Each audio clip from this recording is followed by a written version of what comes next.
नमस्कार, आप देख रहे हैं खबरनामा भारत। अभी हम बिहार मुजफ्फरपुर में हैं और चुनाव प्रचार की तैयारी खास तौर पे पंचायत में तैयारी लोग ज़ोर शोर से करना स्टार्ट कर चुके हैं। और यहीं पे नरौली पंचायत में हम अनारसी देवी के प्रतिनिधित्व हुए भोला राय जी से हम बातचीत करेंगे। खास तौर पे आज हम मुलाकात की अनारसी देवी जी से, लेकिन कुछ गला के प्रॉब्लम के कारण उनसे हम बातचीत नहीं कर पा रहे हैं। तो उनके हस्बैंड है भोला राय जी, जो पूरे पंचायत में इनका नाम है, हमने पता भी किया है और जानने की कोशिश करेंगे कि इस लॉकडाउन में खास तौर पे 2 साल में जो स्थिति बनी है देश की, बिहार की, विधानसभा चुनाव भी खत्म हो चुका है और बिहार में किस तरीके से एक हल्ला बोला गया है इस लॉकडाउन में कोरोना वायरस के कारण। खास तौर पे जब ये मज़दूर लोग, प्रवासी मज़दूर लोग यहाँ पे आ रहे थे और इसमें खास तौर पे मुखिया लोगों का काफ़ी जिम्मेदारी था और इन्होंने बहुत ही बाखूबी तरीके से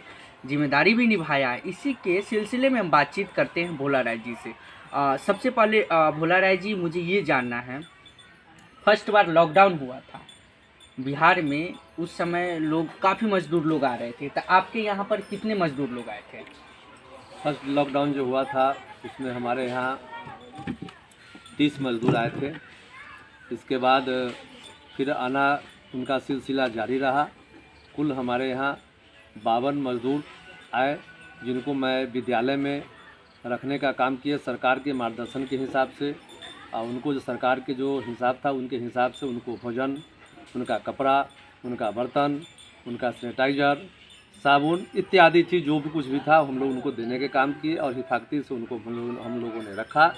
इसके बाद जब होम क्वारंटाइन हो गया, इसके बाद में जो भी लोग परदेसी आए, कोई प्रवासी के उसका अकाउंट न प्रखंड लेवल पर हो पाया न पंचायत लेवल पर हो पाया, क्योंकि जो लोग आए सीधे लोग को होम क्वारंटाइन कर दिया गया। लेकिन 52 लोग मेरे पंचायत में थे, विद्यालय में थे, उनका जितना बन पाया अच्छी तरह से उनको हिफाजत हम लोग किए और कोई तरह की कठिनाई उनको नहीं होने दी। कोई तरह की कठिनाई नहीं होने दी। लेकिन एक और बात था, जब ये लॉकडाउन में सारे लोग घर में थे, इसमें कहीं ना कहीं हम मान के चलते हैं कि एक सजीवनी बुट्टी की तरह मुखिया लोग आए थे बाहर और लोगों को, जितने सारे मजदूर लोग थे उनके साथ कदम से कदम मिला के चल रहे थे। बिल्कुल, जो भी लोग बाहर से आए हम लोग को जानकारी मिला, जो है वो लोग आए हैं होम क्वारंटाइन में घरे हैं, उनको दरवाजे पर जाकर उनसे मिल करके और उनको सारी क्वारंटाइन में, होम क्वारंटाइन में क्या क्या नियम को पालन करना है उसके बारे में पूर्ण उनको जानकारी देना। इसके बाद अगर मान लीजिए उनको आर्थिक स्थिति से कुछ गड़बड़ी है, आर्थिक स्थिति में कोई कठिनाई हो रहा है, तो उनको हम लोग अपने पास से भी आर्थिक सहयोग भी किया करते थे, ताकि उनको किसी भी प्रकार की कठिनाई न महसूस करना पड़े। कहीं ना कहीं आप लोग के अंदर ये डर उत्पन्न नहीं हुआ कि सुरक्षा कर्मियाँ, खास तौर पे मुखिया और सारे लोग देखते थे कि आप शहर में भी, मुजफ्फरपुर में आप चले जाइए, इतना ट्रैफिक लगता है, लेकिन इस लॉकडाउन के समय एक परिंदा भी नज़र नहीं आता था। बिल्कुल। लेकिन आप लोग को कितना डर होता था? देखिए, अफवाह एक बन गया था उस समय। तरह से ये कोरोना वायरस के जैसा अफवाह हुआ और जितना भय व्याप्त लोग में था, डर तो सारे लोग के बीच में था, लेकिन क्योंकि हमारा ही पंचायत के लोग हैं, हमारा ही कोई बेटा है, कोई भतीजा है, कोई भाई है, इसलिए वहाँ कट्टरता से हम लोग उसके साथ गए और उसको मदद किए और अपने डर को जो है सो समझिए जब अपने अंतरात्मा से निकाल करके उसको मदद किए, ताकि वो उसको ये नहीं महसूस हो जिस आदमी को हम प्रतिनिधि चुने हैं वो आदमी हमसे भी दूर भाग रहा है और हमारे साथ नहीं आ रहा है। इसलिए हम लोग बड़ी कट्टरता से, निडरता से उस आदमी को सहयोग किए और पूरे परिवार को हौसला को बुलंद करते थे और हमेशा उनको समझाते थे, गर्म पानी पिलाना है, गर्म पानी के भाप लेना है, परिवार में जो है से एकदम एकाग्र रहना है, परिवार से कम 14 दिन मिलना जुलना नहीं है, बाल बच्चे से अलग रह करके उसको पूरा हिफाजती के बात उनको हम लोग बताते थे और लोग हिफाजती से रह करके लोग 100% ठीक भी हुए। इसका कोई जो है से ऐसा मेरे पंचायत में अनहोनी नहीं हुआ जिस कारण से किसी लोगों को मौत हो जाए या कोई गड़बड़ी नहीं हुआ। गड़बड़ी नहीं हुआ।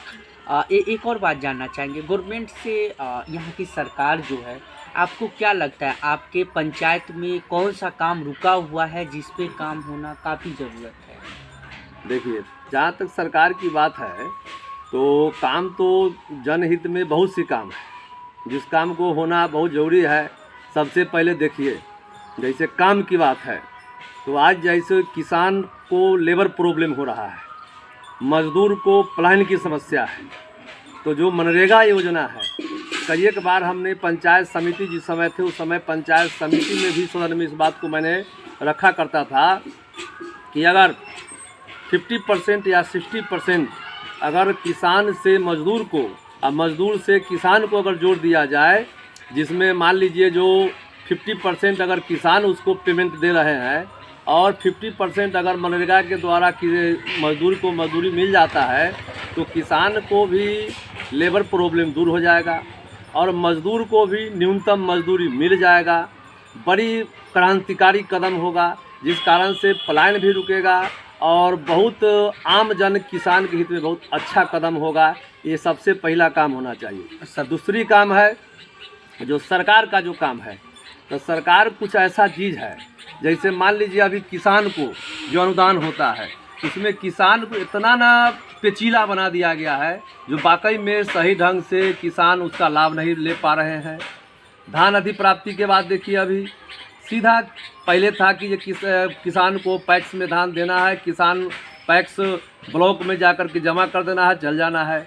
अब धान बेचने के लिए किसान को अभी रजिस्ट्रेशन कराना है, जिसके पास ऑनलाइन होगा वही रजिस्ट्रेशन कराएगा, रजिस्ट्रेशन करा करके उसको 100 लेखा जोखा है कतई बता पाएँ, जिस कारण से किसान जो है तो सही रेट का लाभ नहीं ले पा रहे हैं। सरकार के जहाँ तक बात है राशन की है, राशन में सरकार जो निर्धारित किया उसके हिसाब से जो राशन कार्ड के अभी बहुत लगभग मेरे पंचायत में 700 से 600 यह कार्ड होगा जो अभी लंबित पड़ा हुआ है। सरकार को चाहिए जितना आवेदन हुआ जो लंबित पड़ा हुआ है उस राशन कार्ड को अविलंब स्वीकृत करके ग्राम पंचायत को मुहैया करे, ताकि आम जनता को मिले, आम जनता उससे लाभ ले पाए। इसलिए बहुत तरह के समस्या है, कितना समस्या को हम बता पाएंगे, समस्या तो ग्रामीण स्तर पर बहुत है। ठीक है, मोटे मोटे तरीके से आपने बताया। एक और बात है, हमने आपके पंचायत में पता किया 14 वार्ड है, 14 वार्ड ही है ना जी? 14 वार्ड है। 14 वार्ड में नल जल योजना, आपके 5 साल के कार्यकाल में नल जल योजना हो या वृद्धा पेंशन हो या इंदिरा आवास की बात हो, इस पर आपने विशेष तौर पे ध्यान दिया और अच्छा काम हुआ है। क्या लगता है इस बार फिर से चुनाव है, चुनाव लड़ेंगे आप, और चुनाव अगर जीत कर आते हैं तो किस पे काम करना चाहेंगे? सबसे पहले अभी जो हम काम किए हैं, तो जिस तरह से नल जल योजना को हम 100% ज़मीन पर लागू करने का काम किया, प्रधानमंत्री आवास योजना है जिसको 100% उतार करके लाभुक से मिल करके लाभुक को प्रेशर बना करके बनवाने के काम किया, वृद्धा पेंशन से जो लोग वंचित थे उनको वृद्धा पेंशन का काम किया।